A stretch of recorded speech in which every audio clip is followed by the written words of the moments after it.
Hi, this is Lucia with The Art of Love. I'm a dating and relationship expert specializing in helping you get your ex back. And welcome back, No Contact Army. Have you downloaded my app Silencio? Be sure to download it if you haven't. The link is below every video. It'll help you to stay in no contact. And if you too would like to join the No Contact Army, all you have to do is hit the subscribe button and the bell notification, and you're in. And to read the No Contact Army manual, just go to nocontactsecrets.com, where you can read 2 free chapters before purchasing the book. This week, I want to talk about social media during no contact. Now, I've done several videos on various aspects of how you should handle social media during no contact, such as talking about jealousy and whether to block your ex or not. But I haven't put everything into one video, so voila, here is your video. So let's start with whether your ex is even checking your social media, because if they're not checking, then what's the point? Well, I actually have some statistics here, and I got them from another coach, Chris Sater. So if you have a problem with these numbers, you can blame him, and if you're happy about these numbers, you can thank him. Okay, so here is what he has found out. 88% of people use social media to check on their exes. So if you were wondering whether your ex is going to see your posts, the answer is probably yes. 70% of people have admitting to using a friend's profile to check. So if it looks like your ex is not watching your stories or isn't seeing your pages, your posts, well, they just may be using a friend's profile. 50% of people will delete pictures of their ex after a breakup, so you have a 50-50 chance. But comment below whether you have deleted pictures of your ex or whether you would after a breakup. And then finally, the fourth statistic, and I don't know if I agree with this one. This says 31% will post pictures in an attempt to make the ex jealous. To me, this sounds low. I think it's probably over 50%. What do you think? Have you ever posted pictures to get an ex jealous? In fact, you know what? I'll probably do a poll in the community section of my YouTube page, which you should check on it because I post there every day. Okay, so let's talk about how to handle social media during no contact. You are going to post normally for at least 30 days because you're trying to make it look like you're just getting on with your life. The breakup hasn't affected you that much, because if you all of a sudden start posting that you're so happy and you're out and everything's going well, they're not going to believe it, and you're going to look desperate, which will work against you. So if you normally posted twice a week before, continue to post twice a week. If you normally posted twice a day, post twice a day. You want to come across as unbothered. Also, if you stop posting altogether, or all of a sudden you start posting a lot more than usual, they're going to assume it's because of them. Remember, no contact works on a psychological level. And social media gives you the opportunity to send them the image, a controlled image that you want them to view you a certain way. Even if you're in bed crying every night, as long as you don't post that, they're going to think you're unbothered. So you want to make it seem as if you have accepted the breakup. And so you're probably thinking, but wait, I don't want them to think I've accepted the breakup.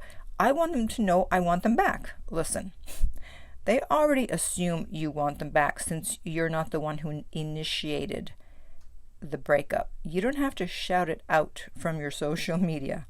It's when you don't shout it out from your social media that they wonder if you've moved on, and this will usually raise their interest level. After 30 days, that's when the fun begins.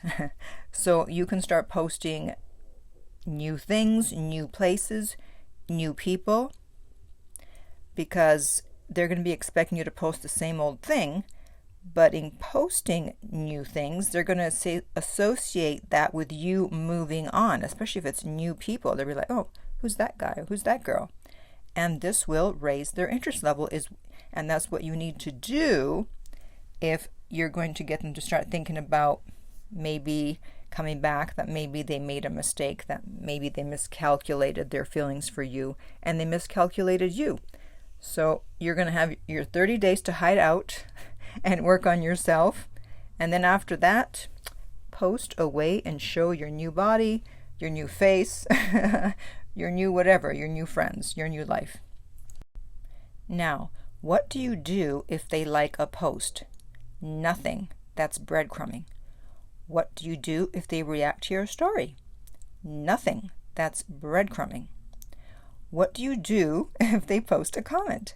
Nothing. That's breadcrumbing. If you respond to those, you will look desperate and low value. They're trying to take your temperature, so to speak, to see if you'll react. This guy that I had seen a couple of times, and then we were supposed to see each other a third time, and then he disappeared. He ghosted. So I'm like, okay. And then he sent breadcrumbs once in a while, and I did absolutely nothing. And this went on for many, many months. He wasn't sending messages or breadcrumbs all the time, maybe once a month, here and there. And I did nothing, as I tell you to do. And then he finally sent a message that was significant. And he said, I want to hang out again. Well, I had already moved on and was very happy to ignore his message. Now, did that make him unfollow me or stop watching my stories?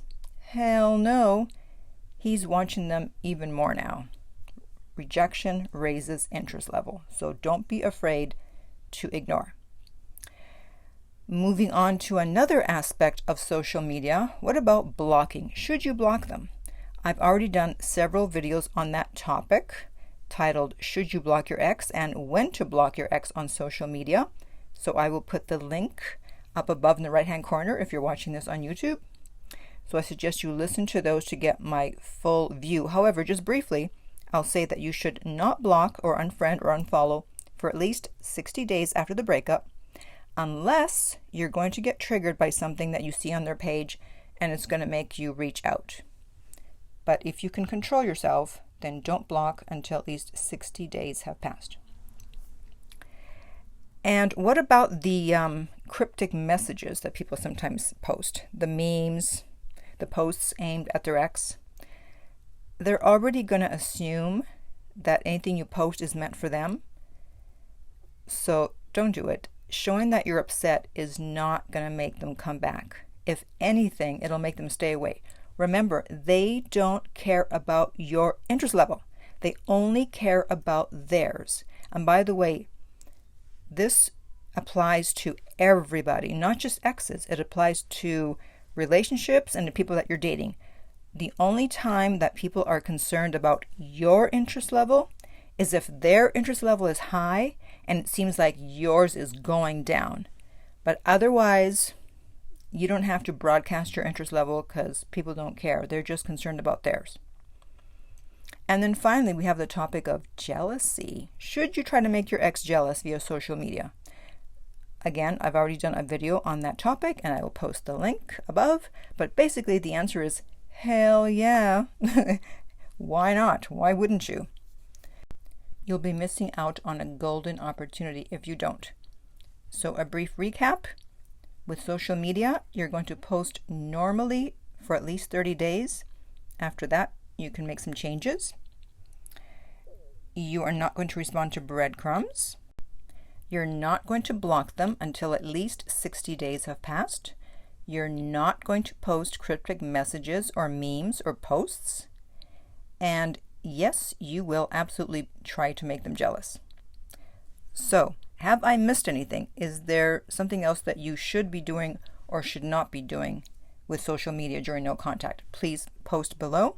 And in the meantime, if you would like my help personally to get your ex back, please send me a message at theartoflove.net. The direct link is below, and we will send you the rates. If this video has been helpful, please like, subscribe, and share. If you're listening to a podcast, please rate and review. And finally, remember that love inspires, empowers, uplifts, and enlightens.